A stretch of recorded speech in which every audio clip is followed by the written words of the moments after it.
Okay, I think we'll call this meeting to order. Everyone's here, so no one's excused from the meeting. We have the adoption of the meeting, the minutes from the April 6th meeting. First of all, welcome everyone who's come to attend our meeting today, both online and in person. As I indicated, we need to review the minutes of the April 6th, 2023 meeting. Are there any errors or omissions or changes that need to be made to those minutes? And if not, a motion to approve those minutes would be in order. Lynette, please.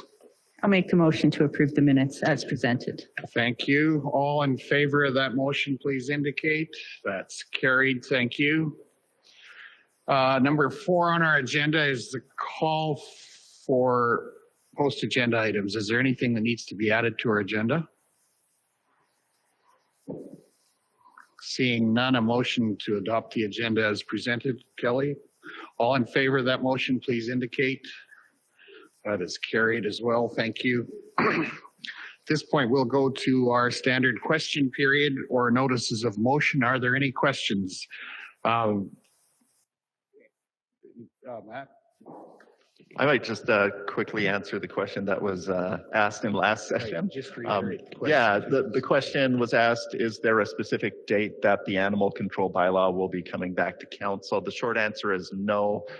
Staff are currently working through the 150 some odd submissions that were received. And once that's compiled, it'll be back in front of council. It will be advertised on our website and Facebook page when to expect it back. Thank you. That answer. Thanks, Matt. Are there any other questions? Go ahead. Please take the mic and introduce yourself again, please, sir, and then your question, please. Harold Stettler from Tilly. Just wondering about the MDP plan and that. Where are we at on that? Seems like there's been some other consultations back in December and stuff. And the last information I have here is that they're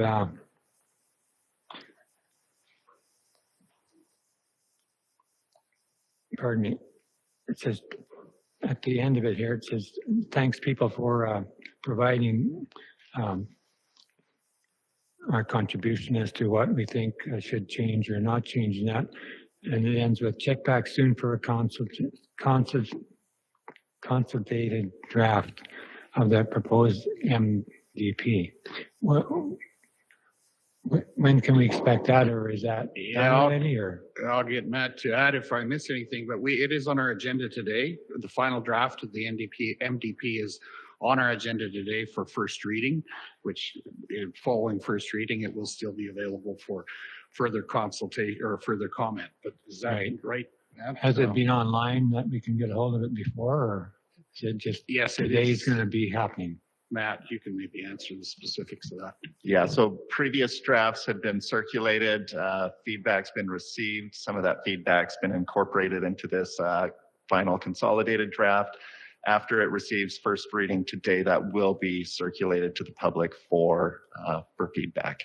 So there was a consideration draft. Yes, yeah. Yeah, I took a look at that. Okay, we'll see what happens.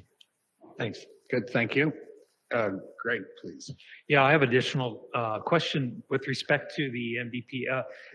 Now, when third reading is done and it's adopted, is there any way that if something comes up within the document that needs to be changed, can it be done?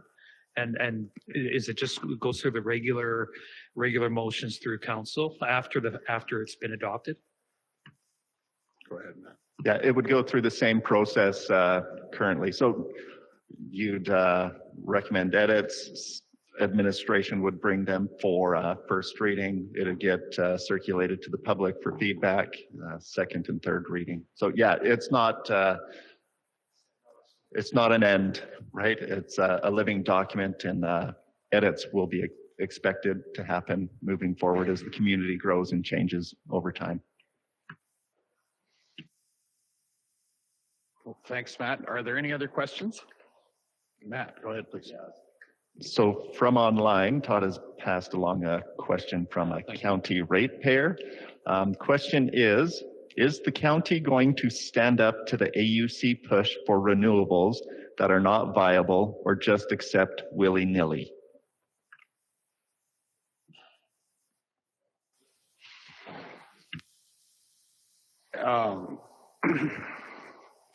I can say that we won't be accepting willy-nilly for sure. There is a limit to what we can do in terms of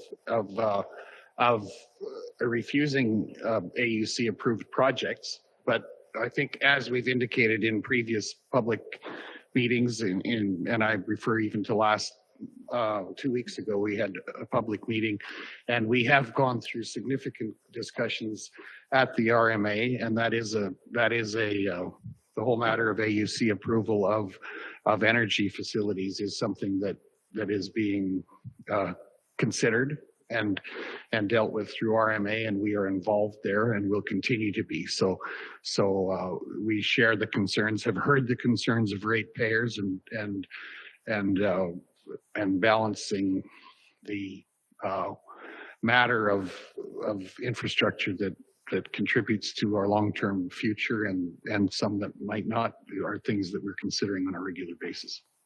So I'm not sure if that answers the question adequately. Does anyone else on council have anything to add? Go ahead, Dan, please. It's private landowners entering contracts with private companies. And while I 100% agree that the county should have some say as to what you can and can't do on your land, as soil erosion, for example, we have some say in that, but I think you have to be careful with how much you want us to tell you what you can and can't do. If we are going to say, no, you can't do that with whatever solar renewable energy we don't like, well, where does it stop? That's getting into government overreach, and I don't want any part of it. If there's an AUC, they do their job, and I'm okay with what they do for now. There's times when I agree that maybe a solar is not in the right place, but that's not our decision. And if you want us to try to shut that down, it's going a little further than I think we should be going. Okay, thanks, Dan. Anyone else have anything to add? Neil, go ahead. I agree with everything Dan just said. Okay, no, that's good. I think we've had that discussion around council table in the past, so appreciate the question. Are there any others?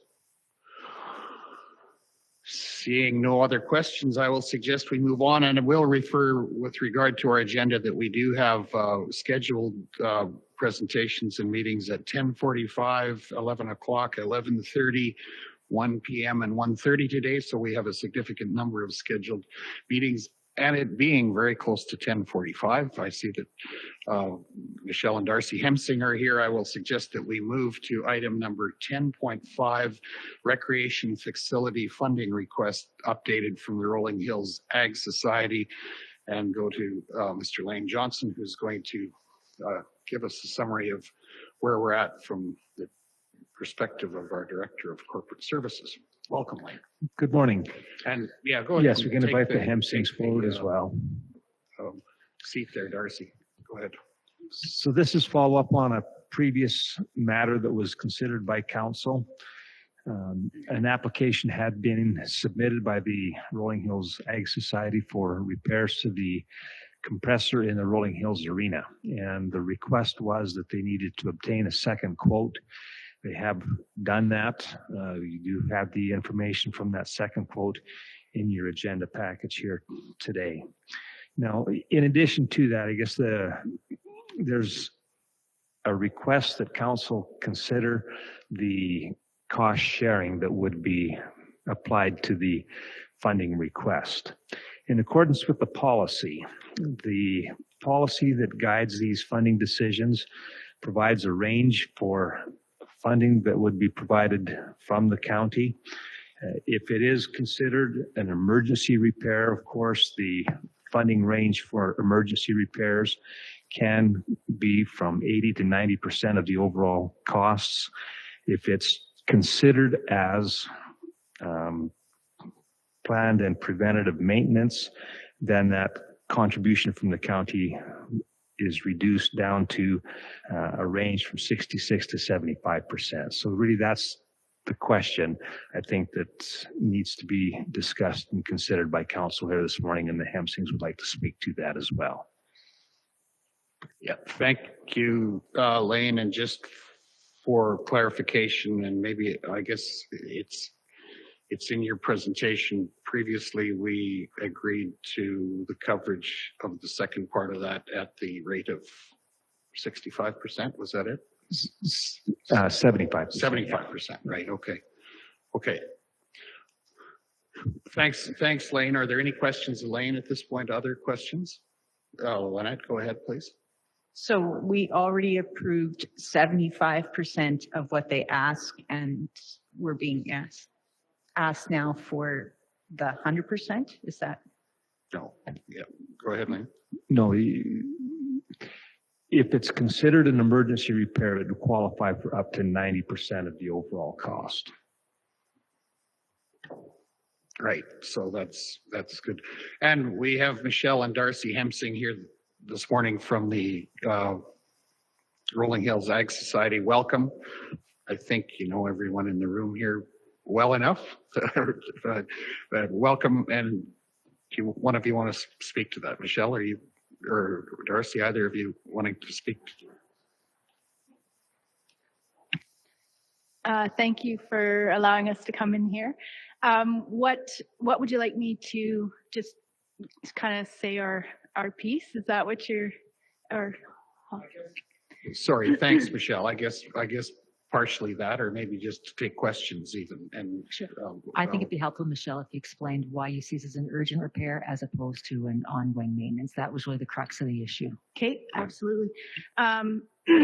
Did you guys get our second application? You guys got the letter that I sent in, the second one? Okay. So basically, I feel I explained it well in there. The first repair that we had to do in January or February was definitely an emergency. The second part that we need to do over the summer, we consider that to be very urgent. After talking with Dan Fry with the second, I was there for that when he looked at our ice plant, and he agreed definitely it absolutely needs to be done. So we I guess we're just asking that you put that up into the category above for urgent rather than just kind of maintenance, and therefore just asking, I guess, for a higher rather than it was actually 66% that you guys approved. We'd like it to be higher than that in the I think 80 to 90% is what we're asking. Thank you, Michelle. Darcy, you've got something to add to that? I'll just add on to Michelle's part here. That plant and everything that was put in our arena was in '89. It's been running ever since '89. And we have, as for repairs, every year we keep trying to upgrade. The guy that originally installed the whole plant is the guy that we keep bringing back every year. He was doing upgrades. This was just these valves or something that just all of a sudden appeared. Maybe that's not the right wording, but over time, and now it's a bigger expense than we were planning. Every year we do our maintenance, and I guess that's one point I'd like to make clear, because it is a question in there, is it preventive maintenance or not? And we were doing the preventive maintenance as much as we could see and foresee. As we go on the ice floor, we seal it every third year, certain things like that. This is just a bigger add-on, I guess, when he mentioned that these valves now are going. We did have one blow, and that was the emergency case, and now there's another 4 or 5. So, great. Thanks, Darcy. Any other questions? Dan, please. Yeah. Not really a question, just trying to look up the last minutes. We were asking if we could show that it was an urgent or emergency repair, but I can't find the old minutes here. In the motion, it stated that it was going to approve the emergency repair. So I think council agreed that it was an emergency repair already by stating that in the motion. And then we did definitely agree that the completed portion was emergency. And I think if there could be an argument as to the upgrades forthcoming, whether or not they were emergent or not. But there's no reason we could not break this down and pay the completed portion as emergent and then the remainder as non-emergent. I don't know why we couldn't do that, but that should be on the table. I think that is what we did previously, Dan, or is that accurate, Lane? That could have been done, but I think the decision was that it's going to be treated as maintenance and subject to the lower contribution from the county. Oh, both parts of that. Okay, yeah. Okay, thanks for that clarification. Neil? Yeah, I could easily buy that it's an emergency, because if it doesn't get fixed, it will be an emergency. I think maybe we were a little wrong on the last one, and don't have a problem upping this. Okay, thanks, Neil. Kelly, please. So do we have the dollar value breakdown in our package? Because I can't get my fingers on that. Yeah, I think From Lane, 66 to 90%, what we're talking about here today? Yes. yes, I think it's in our package. Okay. Lane, if you So could just, 30,450 total costs. If we contribute 90% from the county, it's going to be 27,405 is what the county would contribute. Mhm. If it's 66%, then it's $20,097. So we're talking about $7,000 Correct. here. Okay. okay, thank you. I think that we had some discussion relative to the fact that a number of us were online at the last meeting too. So I think that kind of impacted the level of our communication, honestly. So that's, Greg, you've got a comment. Yeah, in thinking about this and looking at it, this facility does service actually a pretty wide area of people, including the people in Scandia, Rainier, Rolling Hills, of course. And I'm thinking it's probably used, I don't know if Hayes in that area has a facility also, but it is widely used, and this does sound like it is a repair that is an emergency repair, because if that doesn't get changed, there's no season next year, right?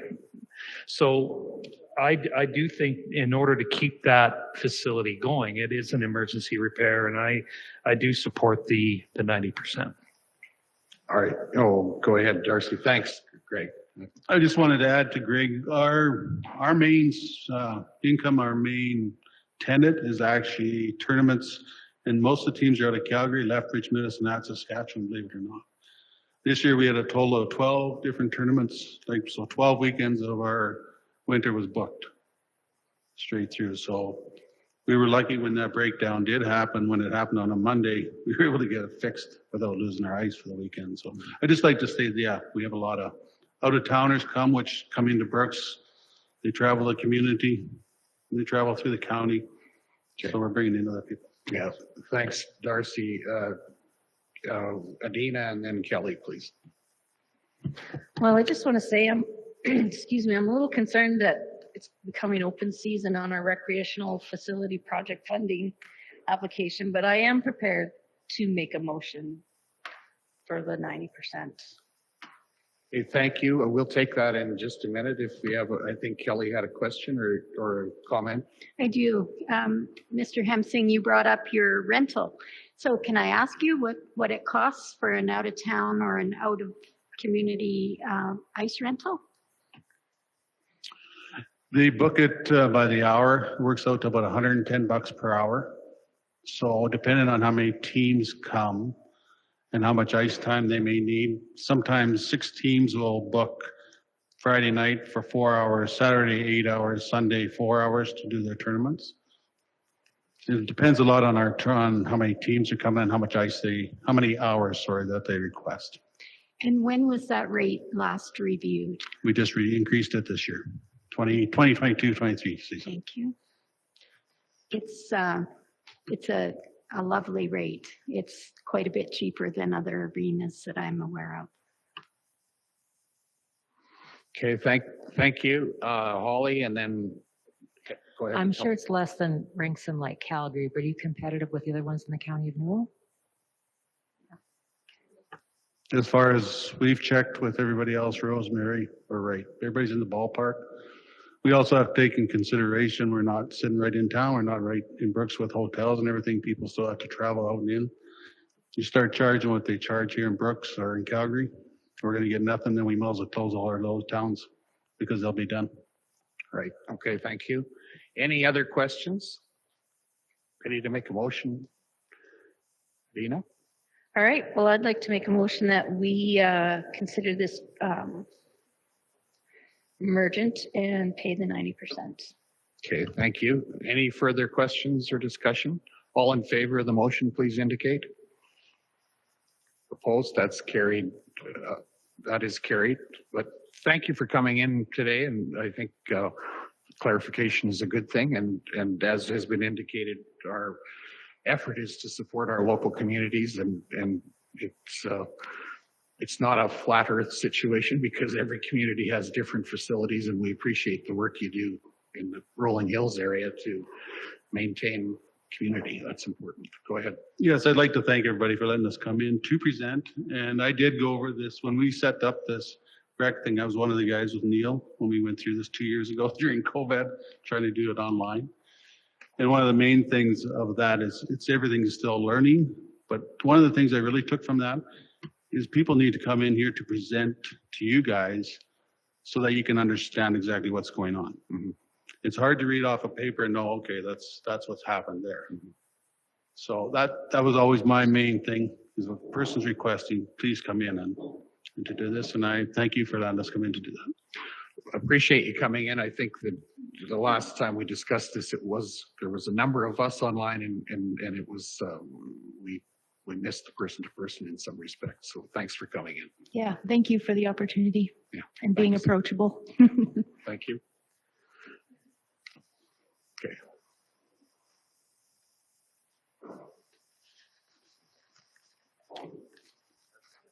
Yeah. Okay. Being very close to 11 o'clock, I'm going to suggest we move to item number 9 and 9.1, the presentation from our RCMP group. Come on up to the mic, Mr. Sergeant David Searle. And I think we will begin with welcome to our meeting. We appreciate you coming in for the presentation. And we will have introductions just so that we're all put a name to a face as much as we can. And we'll start with Neil over on the corner there. Neil, please. Good morning, Neil Johnson, Division 10, Brooks. Good morning, Amanda Philpott, Division 8, Duchess. Good morning, Ellen Unruh, and I represent the people around the village of Rosemary. Hi, I'm Greg Screever, Division 5, Lake New Resort and Castles. Good morning, I'm Kelly Chrisman. I'm from the west side of the county, Division 6. Good morning, Arno Dirksen from the GEM area, Division 9. Welcome again. Welcome, Matt Fensky, Chief Administrative Officer. Good morning, Holly Johnson, Division 4, Scandia, Rainier, and Bow City. Good morning, Adina Scandrup, Division 2, the Tilly area. Well, thank you very much. Quickly about myself, I've been here for 10 years now. Some of you I recognize. I think we've probably met over those years. We'll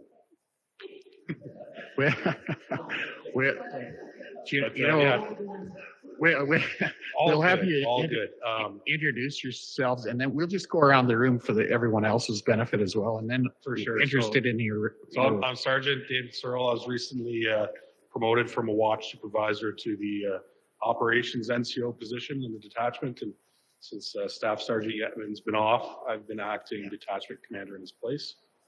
I'll turn it over to Joe. Hello, my name is Corporal Joe Schmidt. Transferred out here, started in May, and then I'm filling the ops NCO role for Sergeant Searle here. So. Thank you. Welcome. Go ahead. Hi, Ariana Nielsen, Executive Assistant. Hi, guys. And, do we have a, yeah.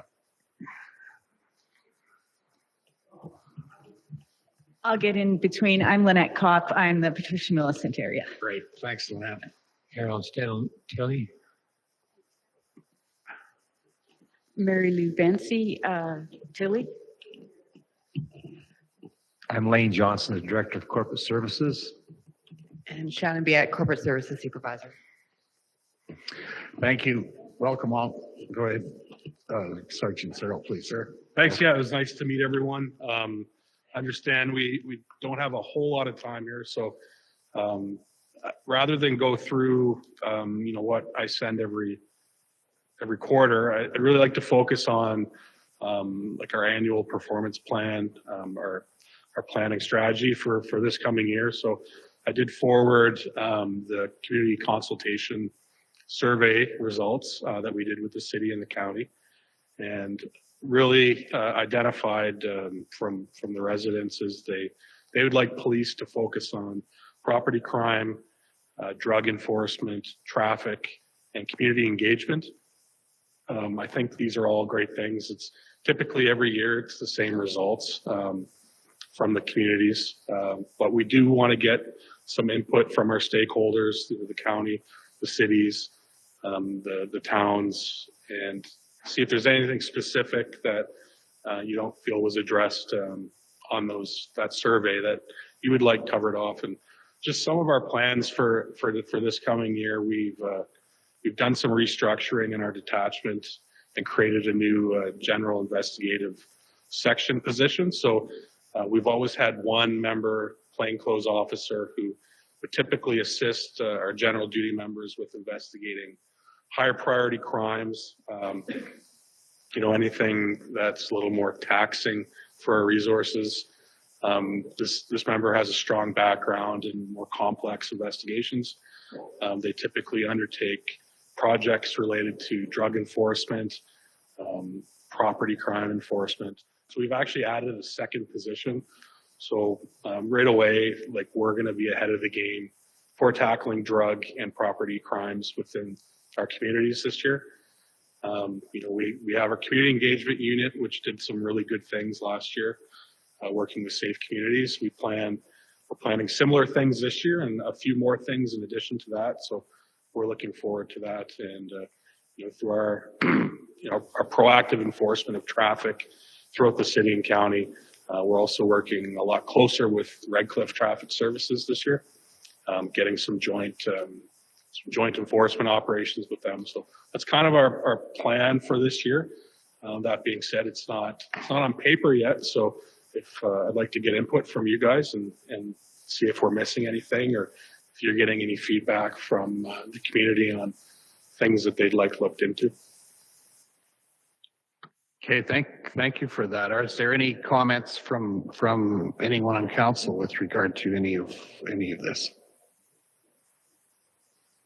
Go ahead, Holly, please. I was looking at the number of rural calls that you had down there. So 2 questions. What was the main reason for the rural calls? And secondly, how is your time split as a general rule between rural and urban in the calls that you're getting? Yeah, for sure. Typically our rural calls, they're not as severe as some of the stuff we're seeing in the city. We're getting a lot of traffic complaints, suspicious people, things like that. And split wise, like I would have to go back to the office and look a lot closer to the numbers, but yeah, it's probably, what do you think, 25%? Yeah. But I mean, that being said, we still get serious crimes within the county. Last week we were down the Rolling Hills area dealing with something pretty big. It does happen. We do get property crime a lot more like commercial property crime out in the county than we do in the city, you know, industrial crimes and stuff. So. Thank you. Kelly, go ahead, please. Probably the biggest comment that I hear is the response time. Can you comment on that? I can. So our response time within the city as well as the county is lower than the provincial averages. I can certainly get the numbers for anyone if they'd like to see them. Typically, like, we're doing really well. Again, I'd have to go pull those numbers, but I did look at them this year, and they are lower than, you know, other communities within the province. Thank you. Dan, please go ahead. Being on the volunteer fire department, I'll agree with you on that one. You guys and our ambulance service, we're way better than seems to be par for the course in Alberta. You guys are fast. The other thing I'd like to see is maybe if you guys could commit to spending a little bit more time in the schools with that program. I believe the resource officers or whatever in our rural schools. That's huge for the kids. So if you guys could make sure you're keeping up that deal, that'd be fantastic. Yeah, for sure. Thank you for those comments. I would like to mention we did focus on being within the schools the previous year, and we did get some good feedback from the teachers that they are in fact seeing us more in the schools. But I would agree that you know, we have to make sure we're paying particular attention to, you know, with some of our outlying schools within the community. Thank you. Go ahead, Dan, and follow up. And I forgot, we had a discussion with the K division officer up in Edmonton, and I mentioned that, and he had said how, you know, anytime you guys got community events, you guys would love to be invited to them. So might not be the right time and place, but we've got an air show coming in on June 3rd, so you guys are invited to show up for pancake breakfast. All right, thank you. Yeah. Thanks. Go ahead, Holly. Just to follow up on the schools, I have a couple boys at the comp who think the police are there like pretty much 24/7. And I don't know if that's the case, but can you give some numbers maybe on how much time you're spending in schools and how that focus works? I can. I don't have them with me, but we're tracking all those things. So with our grassland schools, they have the school resource officer position that they're actually funding. So they have that one member who's in their schools, like that's all they do. But then there's an expectation from our general duty members that they're also attending schools when they can. So we've been tracking that, and like we're doing, I don't want to toot my own horn, but we're all doing a really good job about it, and proud of that. We're getting a lot of good feedback from teachers and students and parents on that. So, but if you'd like them, I can certainly send them to you. And to touch on that further too, even like we're doing a lot more work expanding our youth academy this year for the RCMP, where last year there's 12 participating students. This year we expanded that out to 30, and we're getting a lot of buy-in from some of the outlying schools. We have, you know, one kid coming from Pisano as well, and then so we're trying to expand that program out a little bit further and just kind of look at more resources at trying to pull in the more county area schools into that, but everybody's coming and funding through that. So we're having a really good response through that. And it's through a bit more presentations and stuff. And our guys, we get some new constables, they're getting more comfortable with going to see the kids and stuff like that too. So they're really trying to buy into the more bike rodeos, and they're participating in events out in some of the county schools and stuff like that a little bit more. And the traffic enforcement too. They've all been slowly adopting traffic enforcement projects in some of those outlying schools and stuff, just because we want to show our faces more and have the kids see us and stuff too. Okay, thank you for that. Kelly, you had another. Yeah, I just wanted to share with council or ensure that you know that I think we pay 50%, 20% of the community resource officers in our schools. So we are funding that with the City of Brooks. Okay, thank you. Neil, go ahead. Yeah, I just want the guys to know at our RMA conference, we had a straw poll, 1,000, 1,500 people in the room. Everybody stood up and supported the RCMP as opposed to provincial police. It felt good to see that. Thank you. I mean, we're hearing that all the time, and I'll take that compliment or that comment anytime. It's great to hear. We appreciate it. Thank you. Thank you.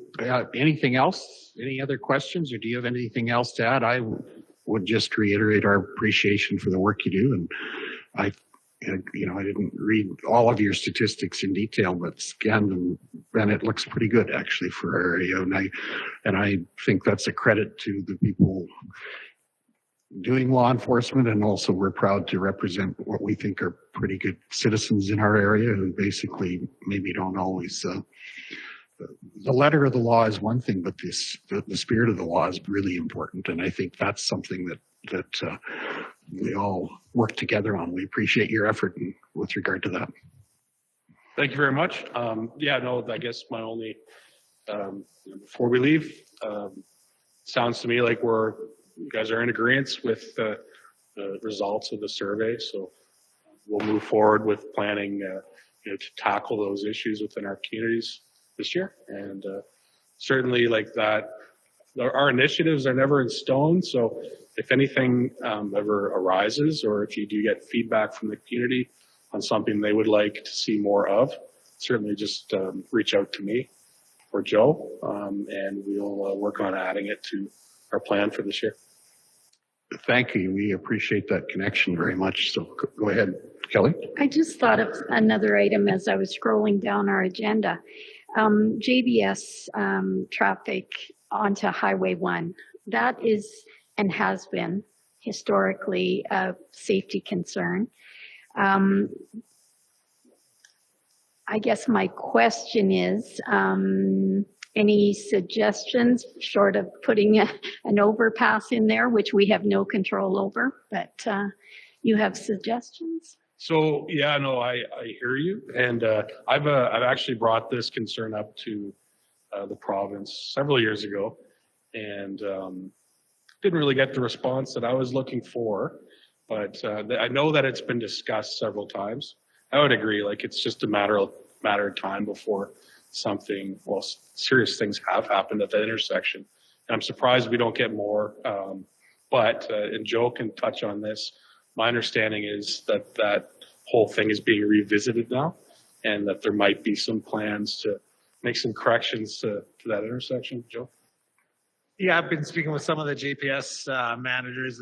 We've been stepping up our patrols kind of in that shift change time when most of the accidents are starting to happen. And they're putting more enforcement through their own company procedures on their employees for the safety of coming in and out of their facility and that sort of stuff. And they assured me they've been in talks as the province has been down here quite a bit lately and during the campaign time and stuff, that they're actively forwarding the plans for a new exit entrance for that. And it looks quite positive on their end. So timelines of that, obvious, who knows, hopefully sooner rather than later. Enforcement wise, our guys have been trying to get up there, more preventative, educational, and that sort of stuff with that sort of thing, showing our presence. But it's something definitely we're pursuing and knowledge of, because it's only going to be one more. Thanks for your attention on that matter. You bet. Thank you. Thanks again. Thanks for coming in, and we appreciate the work that you do in partnership with us. So thank you very much, man. Yep.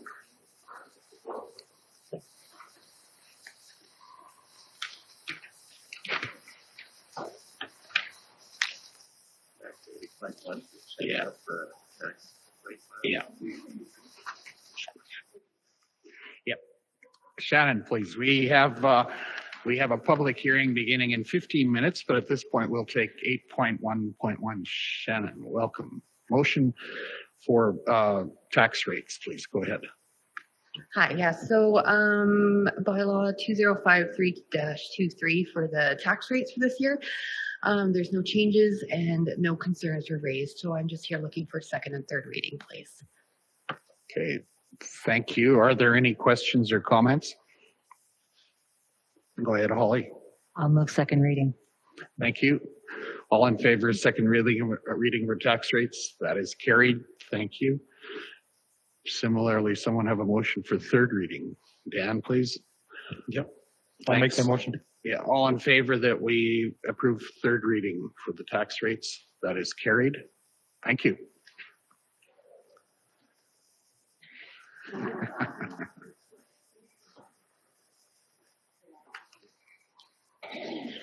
With that, I would suggest we go to bylaw 8.2, right? Bylaw 2054-23, road closure and lease, first reading. Shanley and Marie, please. Anne Marie, sorry. No, Maria, I'm sorry. Feels like Monday. Yeah. That's right.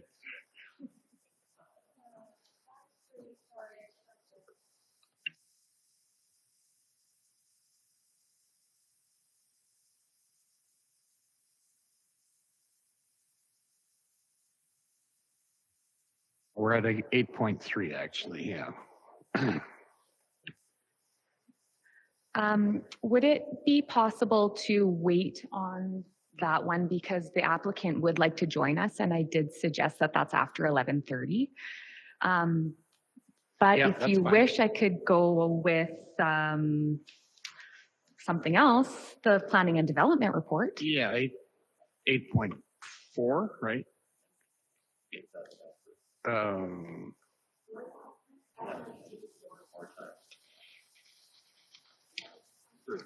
Which let's move to item number 8.4, the municipal development plan, please. Go ahead, Maria. Thank you.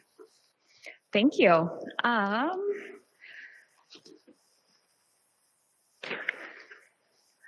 Okay. So bylaw 2057-23 is a bylaw to adopt an updated and revised municipal development plan for the County of Newell. This would guide the patterns of future growth and development for an agreed amount of time within the county.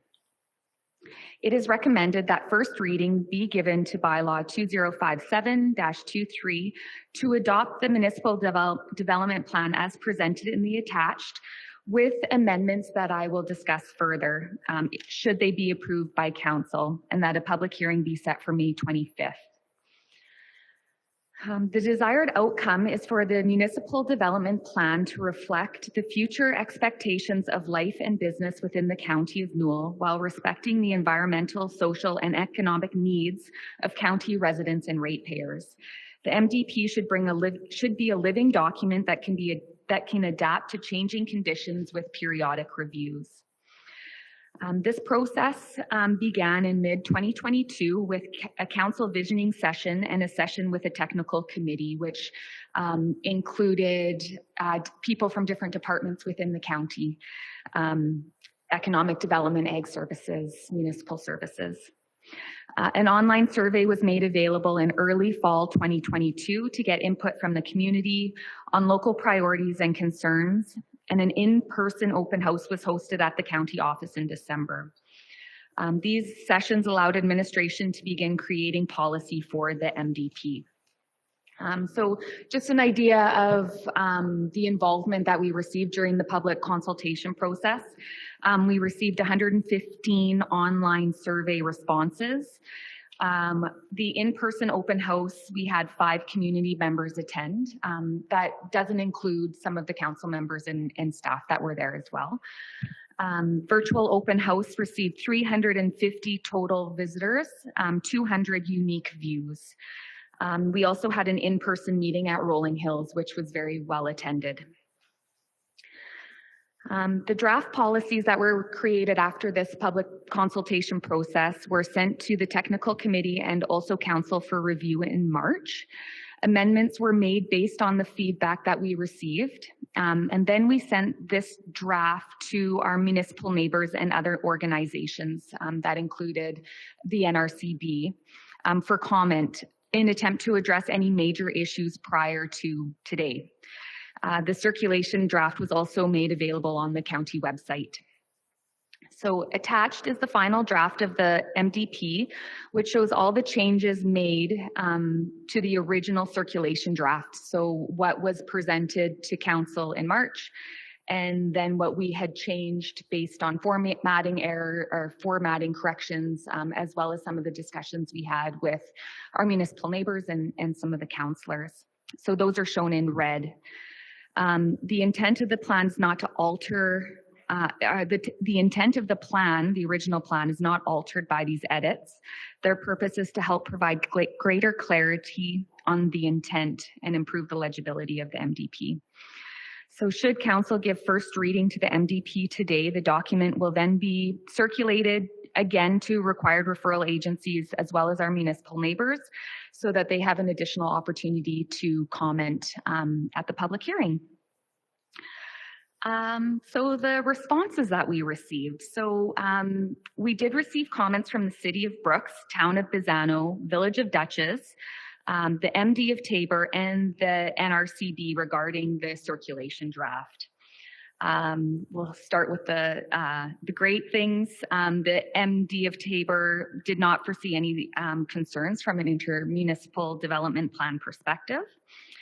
The Town of Bizano questioned the implications of interpreting the schedules as a non-statutory portion of the MDP. So that in the circulation draft, we had the schedules, and there was a policy that said the schedules don't form part of the plan. These schedules included maps that had the CFO exclusionary zone. So the Town of Bizano, as well as the City of Brooks, were concerned that not being part of the meat, I suppose, would mean that we could change that council could change that at any time without having to go through the public consultation process. So that was a really good point brought up by the Town of Bizano, and we have changed that now in the draft that's attached to the agenda. Bizano.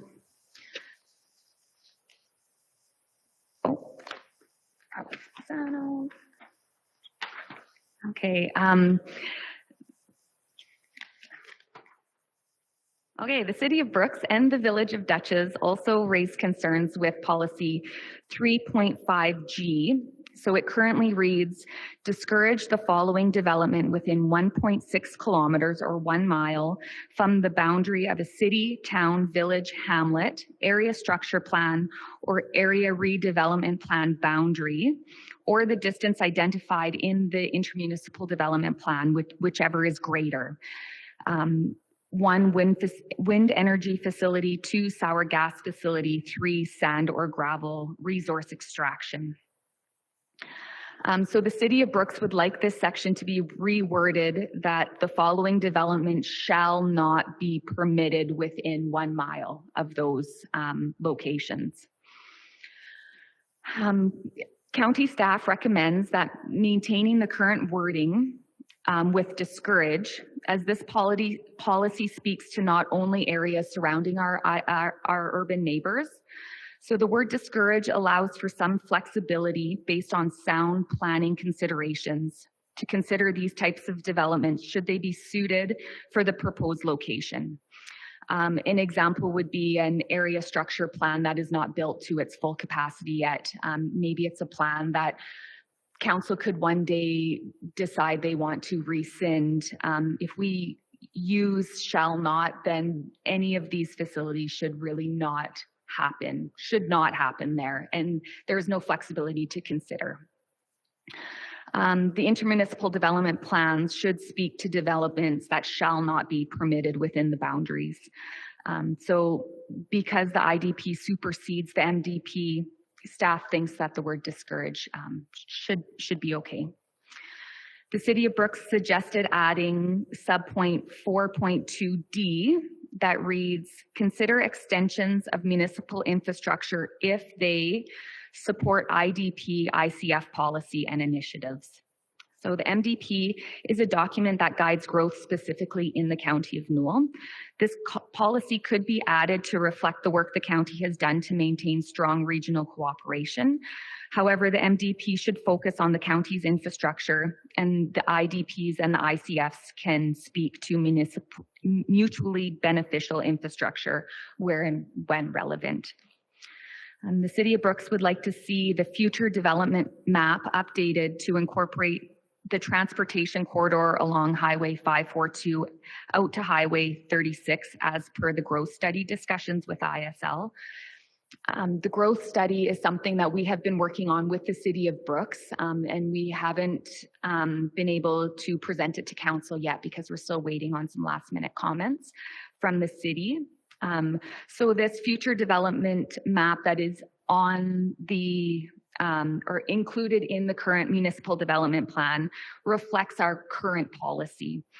County staff thinks that this could be updated, and like we said, this MDP is a living document. So once the growth study has been presented to council, and if that means that that changes the IDP, then we would like to see the MDP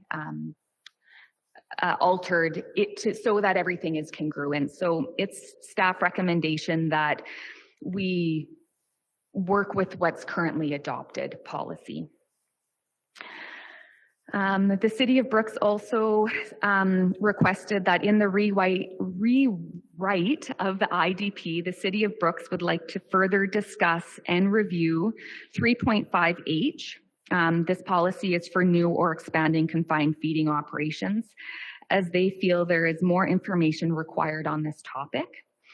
County staff agrees that this is very important policy, and we can all understand the effects of confined feeding operations on our urban neighbors and ourselves as well. So we have received comments from councillors as well as the NRCB, and we would like to consider policy options prior to second reading of the document. So when an update is made to the IDP with the City of Brooks, and any policy regarding CFOs with the City of Brooks, then amendment to the MDP can be made to ensure consistency between the statutory plans.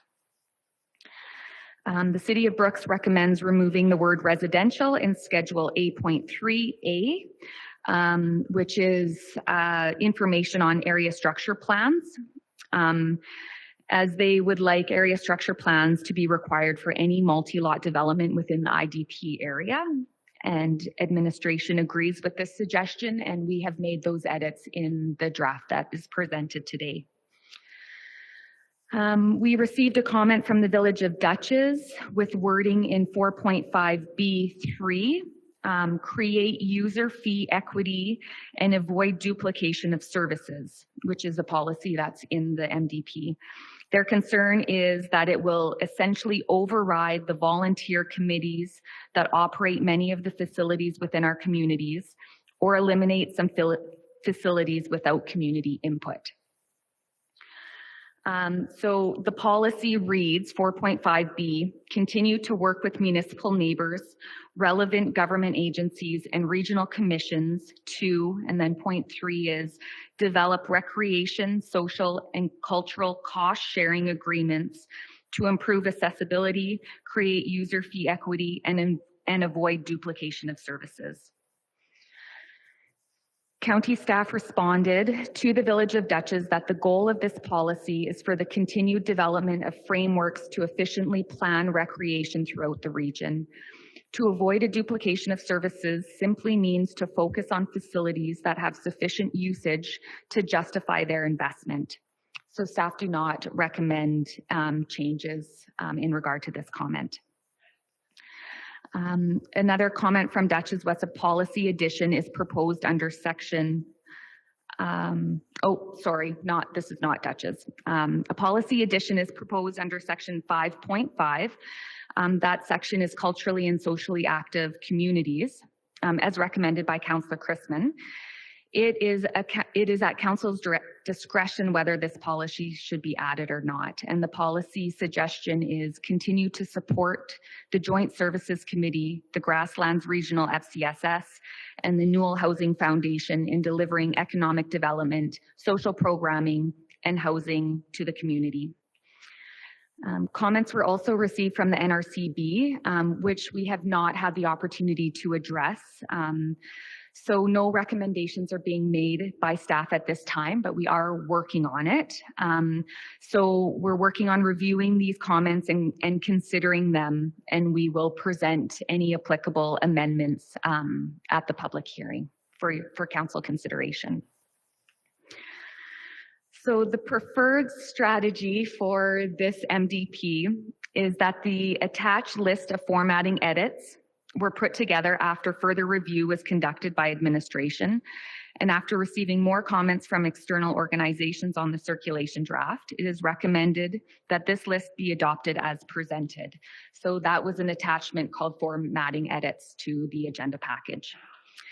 And then there's 4 points on the RFD that it's council's discretion if they would like to make further amendments based on these comments received from external municipalities and organizations. So for council's consideration, 3.5G could be reworded to discourage the following developments. And it could be changed to read the following development shall not be permitted. So that's in regard to the wind energy, sour grass facility and gravel resource extraction. For council's consideration is 4.2D, which is consider extensions of municipal infrastructure if they, and then add the point, support IDP and ICF policy and initiatives. Schedule 8.3A, remove residential. And then the 4th point to consider is 5.5, add the policy, continue to support the Joint Services Committee, the Grasslands Regional FCSS, and the Newell Housing Foundation in delivering economic development, social programming, and housing to the community. And that's all, if there's questions. Thank you, Maria. And Shanley, I'm going to suggest that it being just after 11:30, that we table this item to be considered after our public hearing, and that so a motion to table and also a motion to move into a public hearing. Can those be in one motion? We'll separate them. A motion to table this till later in the agenda. Amanda, thank you. All in favor of tabling? Thank you. And now a motion to move into our public hearing. Ellen, please. All in favor that we move to a public hearing? That is carried. Thank you.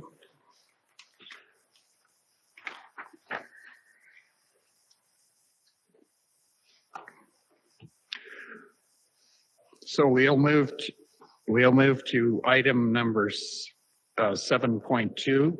The purpose of this public hearing is to consider bylaw 2054-23 as the road closure and lease with various locations in Township 19 and 20, range 17, and in Division 6. And with that, we'll go to Maria again, please, Maria. Thank you.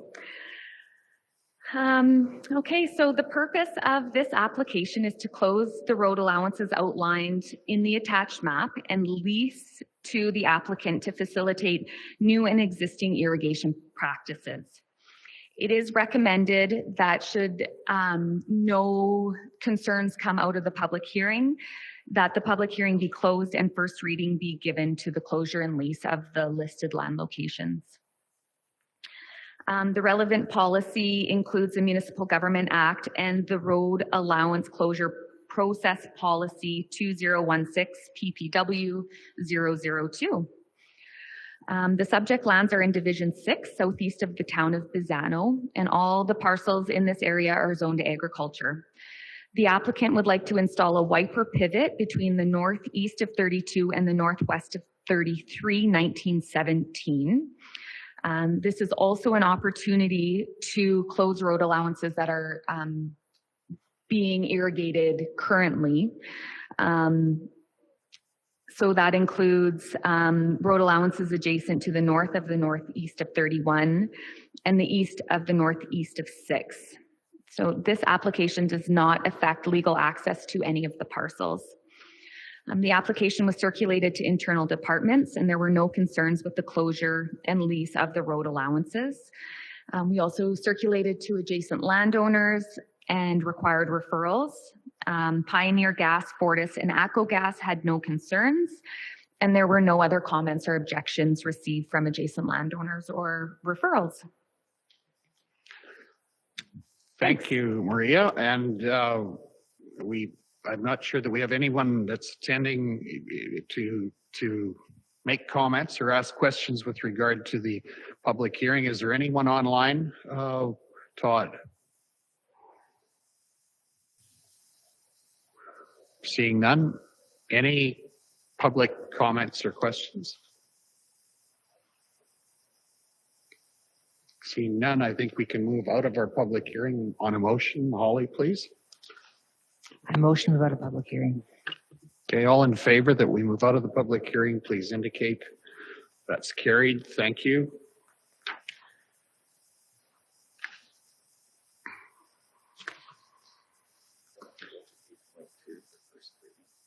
Great. So with that, I'm going to suggest we move to item 8.2, first reading of bylaw 2054-23, the road closure and lease agreement.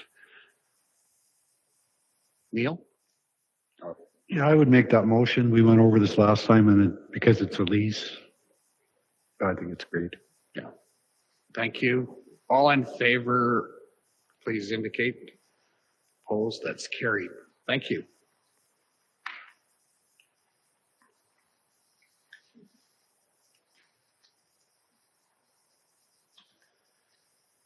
Now we could, yeah, if we had a motion to lift from the table the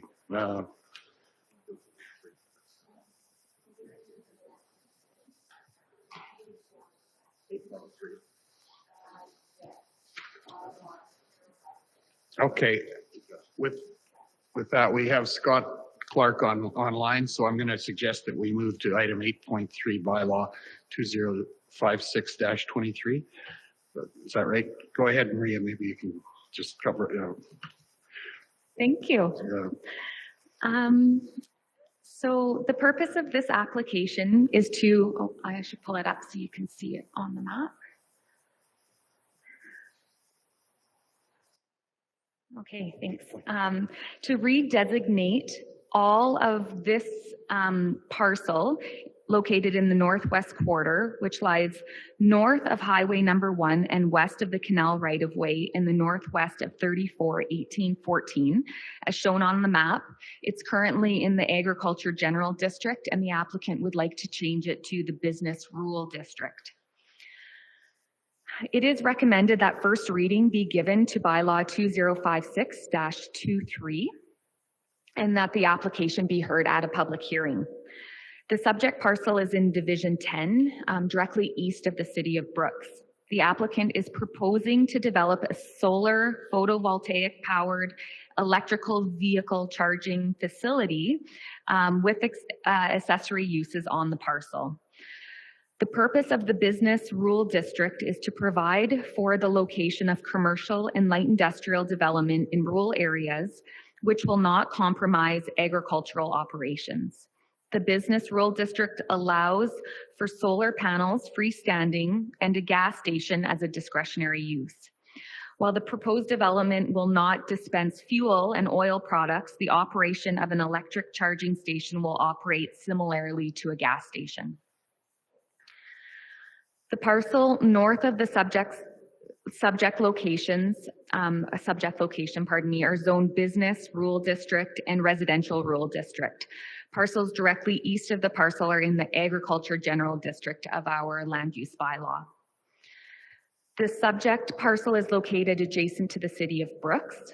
This parcel is within the focused development boundary and has been identified to be potential service non-residential in the intermunicipal development plan with the city of Brooks. Potential service non-residential refers to land which is intended to be developed for industrial and commercial purposes to urban standards. The applicant has supplied a development concept plan with the application submission, and it was included in your package. The applicant has indicated that the site will not be connected to municipal services. The water and sewer needs for this proposed development can be accommodated through water and sewer tanks. Should the land use amendment receive third reading from council, the application will be required to obtain a roadside development permit from Alberta Transportation and a development permit from the county. And the applicant is here to speak if there is any questions. Thank you, Maria. Does council have any questions of either of staff or the applicant? Go ahead, Kelly, please. So, Maria, not going to hook up to any services. Does that mean they're going to put above ground or below ground tanks to supply water and sewer to this site? Go ahead, Maria, please, if you have an answer. That is what the applicant has indicated. Mr. Clark, if you could speak further to that, maybe if you would like to hear from the applicant, he could probably give you some more information. Right, Mr. Certainly. Go ahead, please. It's Ion Charge Corp's intention, when services are available in that location, we would by all means hook up to them. But in the interim, we are capable of sustaining our operations through the use of below ground approved tankage. Okay, thank you for that answer. Are there any other questions? Holly, go ahead, please. So is this, sorry, is this a dry quarter that it's on? Like it looks like it doesn't have any water on it right now. The previous use was for what? Maria. If I may, the current use is agricultural and it's in hay. Okay, thanks. Thank you, Neil. Yeah, it's right over by my place on the dry corner. As you come over the overpass, it's been dry forever. Yeah. Okay, Dan. It looks like the plan has solar panels to charge on-site batteries. Will you be connecting to the grid for the excess power, or is what happens in a situation where your on-site batteries are fully charged and no one's using the power generated by the solar panels? Did you hear that question, Mr. Clark? Scott, would you like me to cover that particular one? Yeah, if you could, Ryan. Good morning, Council. It's Ryan Tarini from Ion Charge Corp. Our sizing model shows that the amount of EV charging and the weather in the area would match up well with both the solar and the battery. But we have other electricity uses on site that are minor for our operations that are also intended to make sure that the battery doesn't lose any solar electricity that can't be used. Okay, thank you. Holly, go ahead. So I don't believe your outline listed what kind of capacity those batteries will have. How much power are you intending to store in batteries? And what would be the size of those batteries? I think it'd be quite a lot of power you'd have to be storing. It is quite a lot of power relative to an individual EV. We will serve a number of EVs for the traveling public in the area. The battery capacity would be up to 4 megawatt hours, and that would be the size of one shipping container.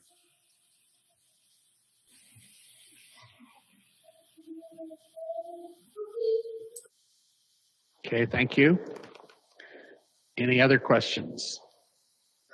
Lynette, please, go ahead. And they talk about 800 meters around it is where you're going to have to canvass people to ask all those questions. If they're okay with it, is that whole Hajash subdivision as well as the backside, is that all within 800 meters? Maria, have you got an answer for that, please? I don't have an exact answer, but I think yes, it would be very close. Yeah. Okay, thank you. Any other questions? Neil, go ahead. An answer for Lynette, it is within the range for sure. Okay, thanks. Neil? Are there any other questions or comments?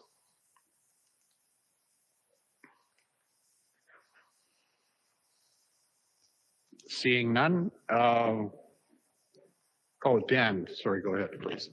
We're looking for a first reading on this now, right? That's correct. Well, I think this is a really, really neat idea. I'm looking forward to seeing it get done, so I'll move for first reading. Okay, thank you. We have a motion on the floor. All in favor of the motion, please indicate. Opposed, that's carried. Thank you. Thank you. Thanks for coming in today too, Brian and Scott. Thank you.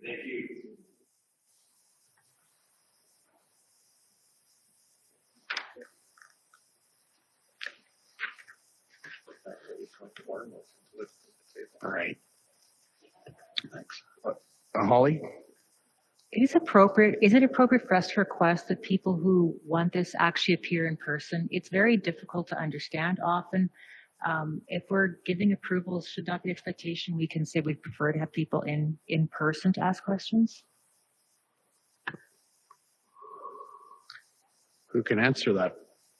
We are geared for electronic connection deliberately.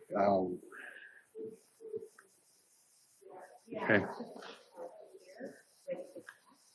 Right. Okay. I think we don't disagree with the concern with regard to hearing and understanding, but hopefully our technology update will solve some of that for us. Is that acceptable? Yeah. Okay, thank you. With that, I'm going to suggest that if we have a motion to lift item 8.4 from the table of bylaw 2057-23 municipal development plan for first reading, I would entertain that at this point. Greg, all in favor of lifting that from the table? That is carried. Thank you. Let's go back to our discussion with regard to motion on first reading of bylaw 207-23, and there were some variables in terms of decisions to make with regard to what included in that, right? Do you want to just summarize those for us again, Maria, if you would, please? Sure. Maybe I could give you the recommendation from administration. Yes. So it is recommended by administration that the attached list of formatting edits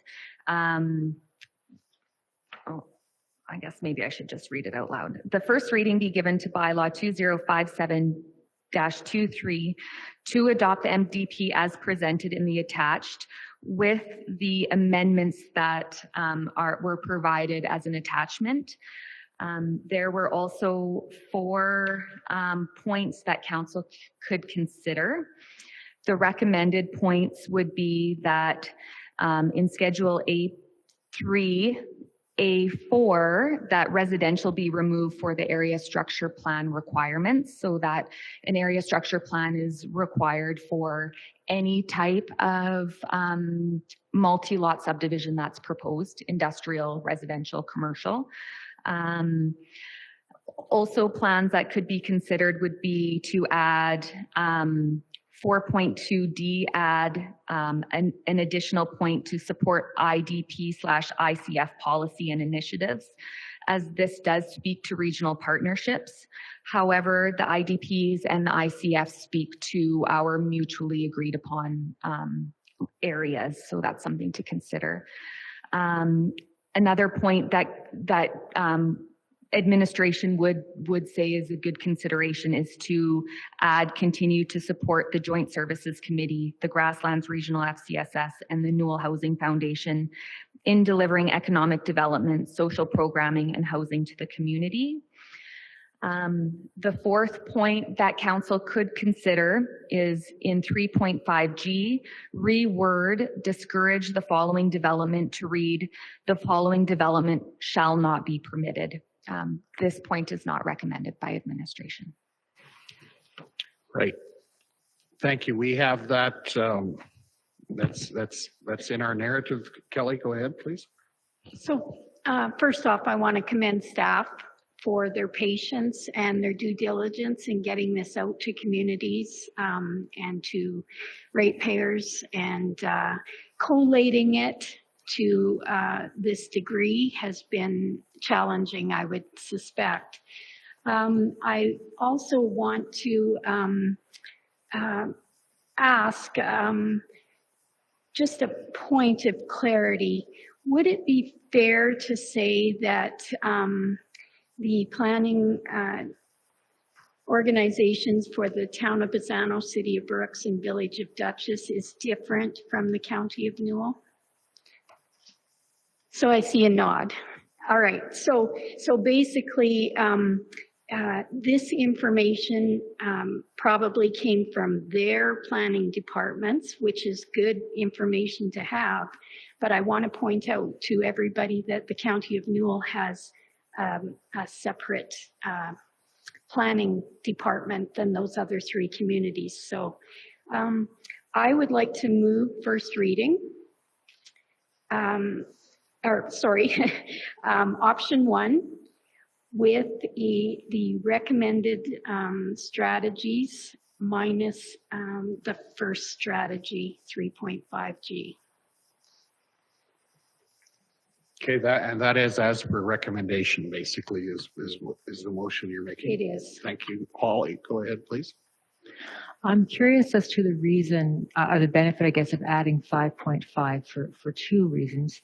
The first is this is a 20-year document. Those names may change, those committees may change. I'm just wondering if we should put in that way. And secondly, there's a lot of committees we support and groups. I'm wondering if that list is extensive enough, or why those were. I didn't look at this really in depth last night, that piece of it, and I should have.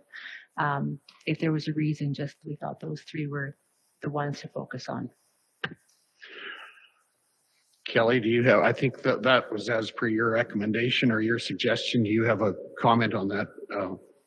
I'm not sure it's been explained further than that. So no, go ahead. Probably hasn't. So when I was reading the document, there were specifics where we are affiliated in other areas, and I don't have those in front of me for you right now. And when I came to the social development piece, I felt like those ones were missing. That and I want to point out that this is a living document. So if those titles change, if our partners change, that will be changed immediately. But having it in our MDP solidifies our commitment, and I think it sends a message to the partners. That was my feeling on it. Thanks for that clarification, Kelly. Any other questions? Dan, please go ahead. Previous meeting we had found out that cattle backgrounding operations are not subject to the same regulations, or really any regulations, as confined feedlot operations. Would it be possible to include backgrounding operations in our CFO exclusion zones, or is that not possible because they don't need any kind of permitting or process involved with that at all? Maria, have you got a comment or answer to that? I guess I have a comment. So backgrounding operations are not permitted by the NRCB. Within our land use bylaw, we consider that type of operation as agriculture general, which is a use that does not require a permit. I suppose if council wanted to go that way to have those types of regulations put in place, that's something that you could consider, maybe starting at the land use bylaw stage. That's all. Okay, thank you. Okay. Holly, go ahead. Just a question as to the changes that were made from the draft, because as I'm reading it, it seems what's in red is just the most recent changes. That doesn't incorporate all the feedback that was given. Am I correct in that? Just understanding the process of how this was done? Could you clarify that, please? Go ahead, Maria, please. You bet. We actually received comments from other councillors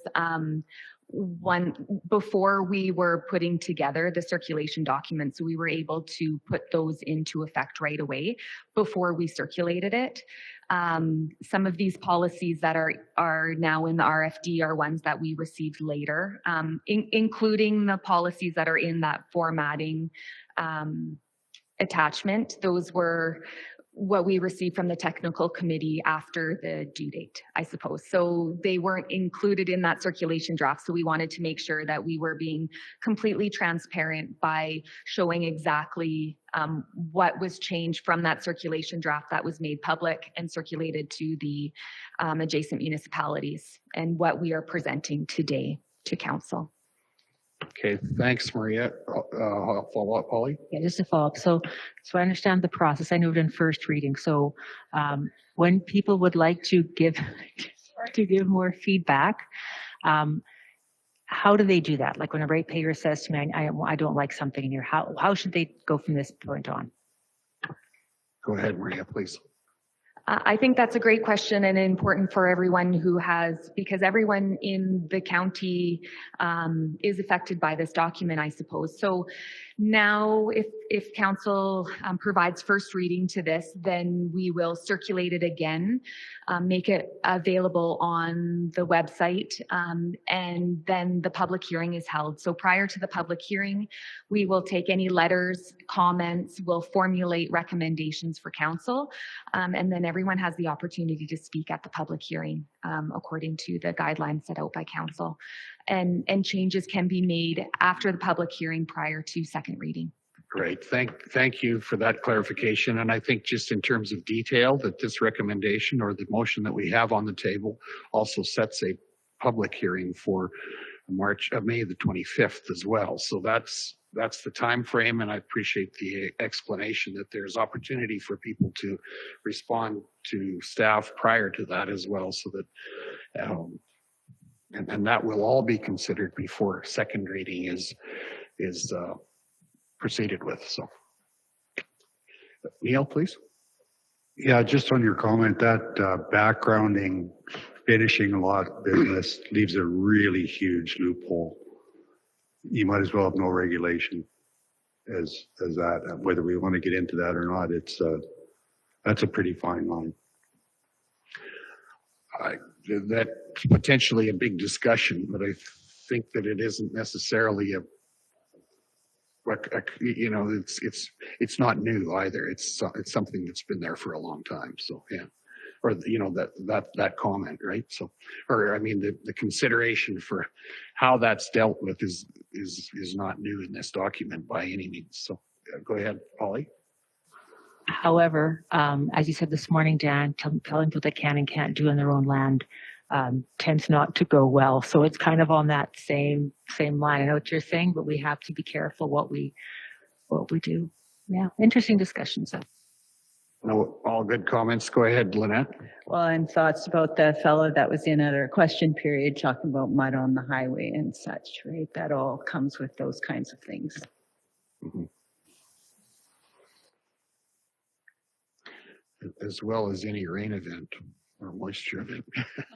Go ahead. Matt, do you have to comment? Yeah, I just want to clarify before you call the vote. The motion is first reading as amended. The only amendment not included would be the 3.5G. Thank you. Thanks for that clarification. Dan, please. And that's what my next question's on. If I understood it right, you don't recommend changing that because the IDP supersedes this MDP, so there's no point in putting it in there. I think that was the way you were saying it. So if that's the case, changing it won't make a difference either, right? Well, and if we change it, then we would we'd be I can't come up with the right word. We'd be allowing the people that wanted that change to have the way they wanted. But by not allowing it, or not changing it, we could be upsetting them, but I just, yeah, looking for a little clarification on that. If it doesn't matter, why not just change it? Do you want to explain it again? I have some, go ahead, please, Maria. Sure. So the policy reads, discourage the following development within 1.6 kilometers or 1 mile from the boundary of a city, town, hamlet, or village, hamlet, area structure plan or area redevelopment plan. So we have intermunicipal development plans with the city, the town, and the villages. We do not have those in place with the hamlet, any area structure plans or any area redevelopment plans. So this policy is intended to protect those that do not have that current agreement and policy in place. But it allows us the flexibility should the proposal work with sound planning principles in specific areas outside of those IDP areas as well. I thank you for that explanation. I think it basically ties our hands unnecessarily. There is process in place connected to the discourage wording that's in there for further development in those areas, but doesn't, if we say shall, then we're going to change things more, even if we consider appropriate applications at some point. So thank you for that. Are there any other questions or comments? We have a motion on the floor. Ready for the question? All in favor of the motion to apply first reading, please indicate. That is carried. Thank you. Thank you, Maria. It being just after 12 o'clock, I'm going to suggest we break for lunch. Oh, Matt, you have. Pizza's running late. I'll get the C&D report. Okay. Apparently, lunch is running late, so let's move to. Sorry, which one is again? 10.1 Planning and Development Report. Maria, have you got that for us, please? This is a big day for me. Yeah. Working for your lunch. Right? Yeah. Yeah. I don't think it's important. That's okay. Okay, so this is the report for the first quarter of this year for planning and development.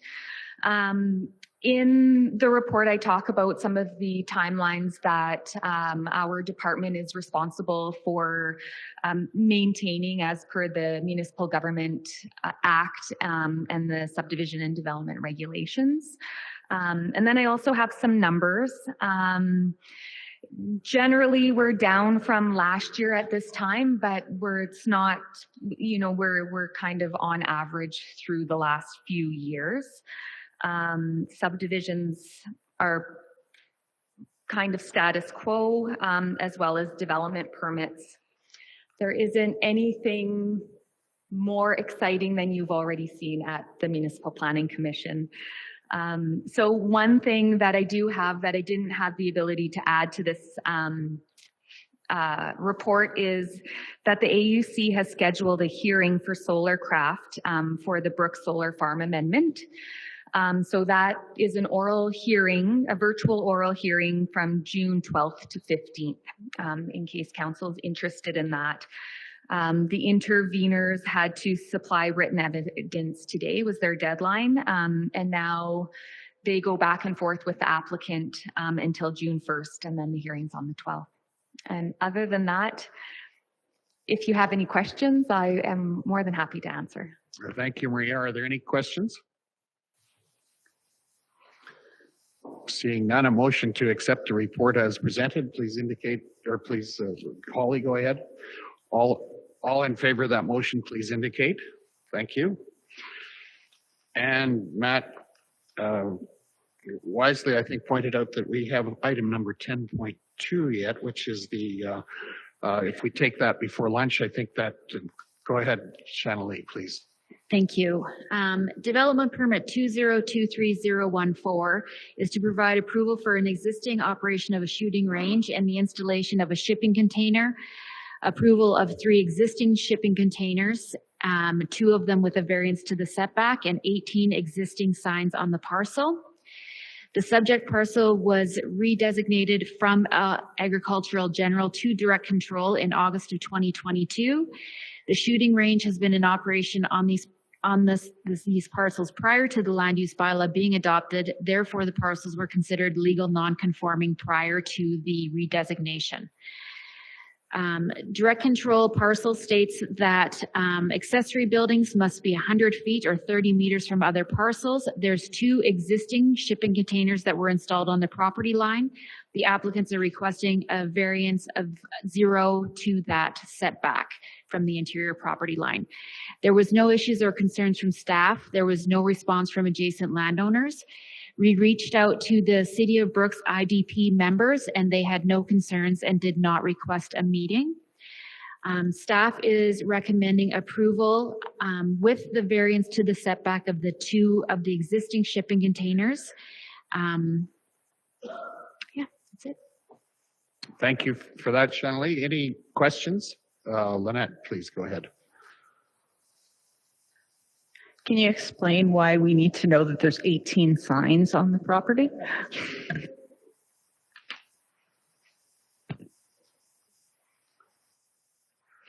Technically, the signs would require a permit, and I just wanted to make sure that the entire operation was all compliant when they moved in the new shipping container. So I wanted to include everything. Thank you for that. Kelly, please. So we've had other shipping containers brought into compliance. Why would staff recommend that these be okay? What is your line of thinking in this regard?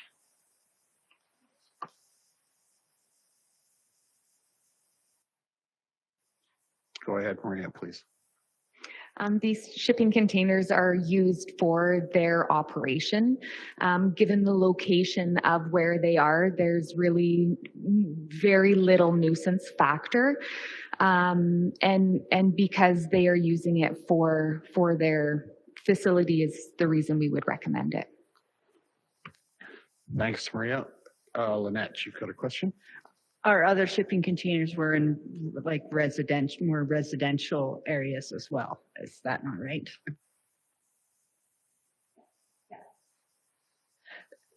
That's correct. The most recent shipping containers that have been presented at the Municipal Planning Commission were in higher density locations for residential use.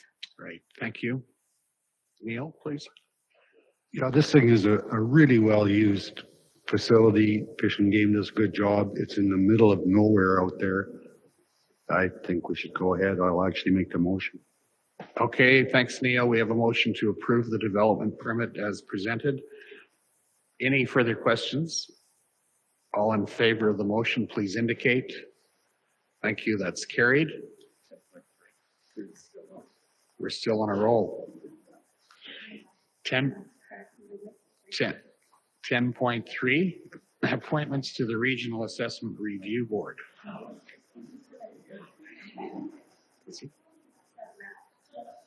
Yeah. Welcome again. Go ahead. Thanks. Thanks. So I am here today looking for appointment of the member board pool, our members to the board pool that we draw from when there's a assessment appeal. So when an assessment appeal comes in, I think we've got 4 members in that pool, and we need 3 for residential appeal and 2 for a commercial appeal. 1 member then coming from Municipal Affairs or the Land and Tribunal. What is it called? Yes, thank you. I looked it up when I wrote this. So yeah, I think that's, and I changed the motion or the appointment that I'm looking for to include the terms of expiry so that we can, each person can serve until they have to renew, and then we can readdress then. Great, thank you for that. Shannon, are there any questions? Lynette? I was ready to make a motion for the appointment of the members as presented. I will accept that. Thank you. All in favor of the motion, please indicate. Oh, hold it. We have questions. I'm sorry. Go ahead. Since the food isn't here, I might as well ask questions. So the term expires, that's when their training expires, not when, is that what that refers to? Okay. And are they all Are these people from all across the county? Is there anyone who specifically represents the county of Newell on there? Are they represent everyone? How does that work? Shannon, go ahead. Yeah, Shelley, the finance officer from the city, she kind of recruits and puts out an ad, and it's just members at large. So once someone steps forward and they want to, then they have to take the training, and you have to renew every 3 years. That's what the expiry is triggered by. And you have some people just come forward and apply, and then they're in that pool. So, and it's like we run our hearings in the fall, so it could be a day or two, a year maybe. Most is what these people are coming in for. And we didn't have an appeal last year. First time in 15 years, I think Kevin said we haven't had one. So yeah, it was a big year for me last year. Okay.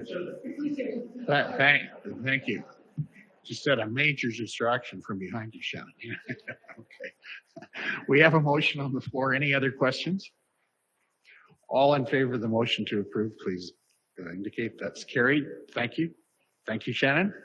With that, I'm going to suggest we break for lunch till 1 o'clock.